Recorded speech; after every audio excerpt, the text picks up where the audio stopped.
Hi, my name is Talissa, and this is my persuasive speech for my COM 103 public speaking class.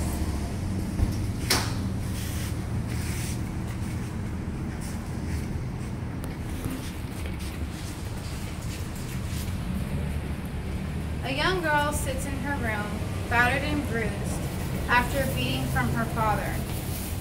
She's embarrassed to go to school or even see her friends because even with good makeup, she cannot cover the bruises and cuts. She is devastated by the lack of support from her own mother. Today, I will persuade you that children who remain living in a violent home are more likely to become violent citizens of society themselves, as well as repeating this unfortunate legacy. I have witnessed the perpetuating effects of child abuse with my own family member. Along with personal experience, I have researched various sources to validate my opinion by supporting it by facts. Parental violence against children has an everlasting negative effect to the victim.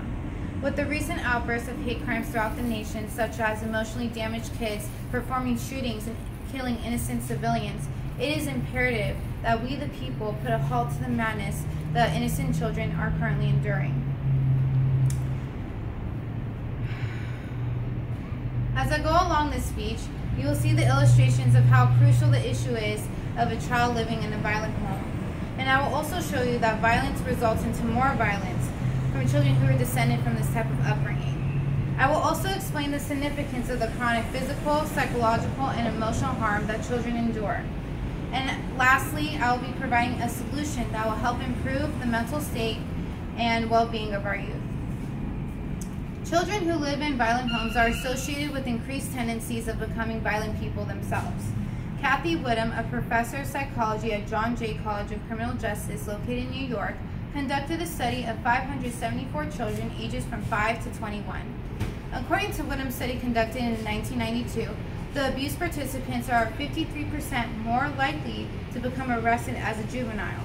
Also in this present study, at age 16, participants who were abused before kindergarten were claimed by their mothers to be almost twice as aggressive as opposed to abused children who were not.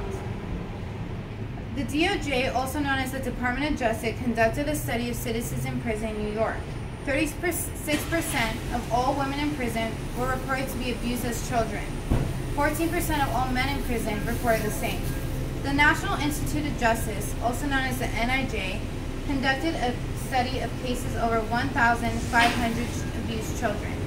These cases were supervised over time of a period of 14 years from 1997 to 2011. The NIJ concluded that the increased susceptibility of child abuse, of being arrested as a juvenile, is up to 58%, to an adult by 28, and for a violent crime by 30.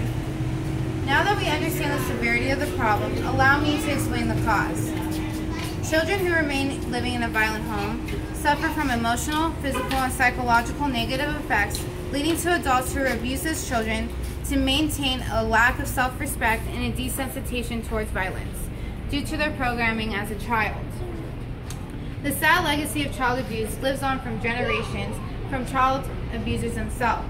Studies shown by Joan Kaufman and Edward Sigler, psychologists at Yale University, concluded that the rate of an abuse of repeating in the home is a staggering 30%. Although some abused children do not end up to be abusers themselves, 30% is a very high percentage and must not be unrecognized. According to the U.S. Department of Health and Human Services, more than 4 children daily die from child abuse, and 70% of these children are under 3 years old.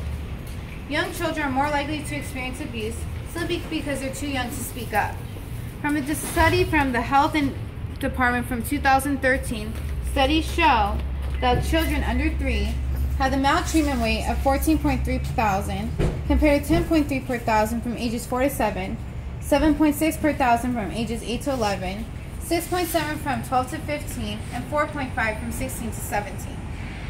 Furthermore, McLean Hospital concluded in 2000 that children who are abused have a smaller corpus callosum, which is the information pathway between the 2 hemispheres of the brain.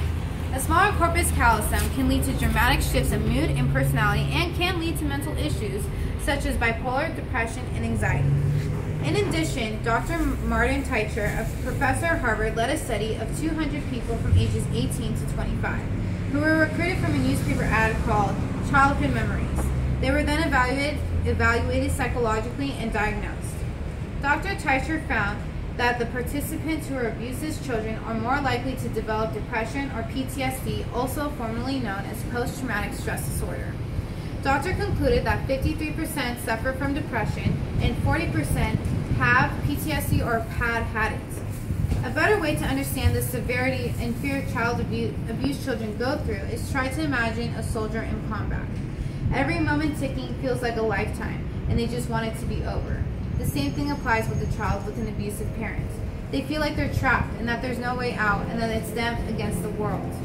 Abused children have an altered misperception of love because it is measured by the emotional and physical pain that they endure from their parents. So what is the solution, you may ask? In my opinion, it is better to come from a broken home than to live in one. Although the stigma of divorce is a negative one, divorce is a far better option than to allow the child to suffer from mental or physical negative effects at the hands of an abusive parent.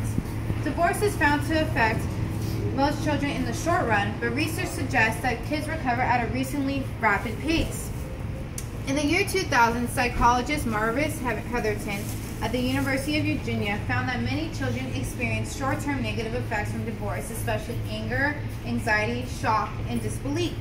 These reactions typically lessen or completely disappear by the end of the second year. I have illustrated to you the problem of child abuse and how violence results into more violence. And we've also discussed the emotional, physical, and psychological effects from living in a violent home and concluded to a sensible solution that divorce is a far better option than to remain in the home. I hope you have gained some insight that in my persuasion that divorce is the best option for children who live with violent parents. My family member was abused by her father, and it did not stop until she was able to speak out, and she found somewhere where she can vent out about it. After she reported it, her parents resulted in getting a divorce, and now she is happier than ever because she is completely extracted from the chaos.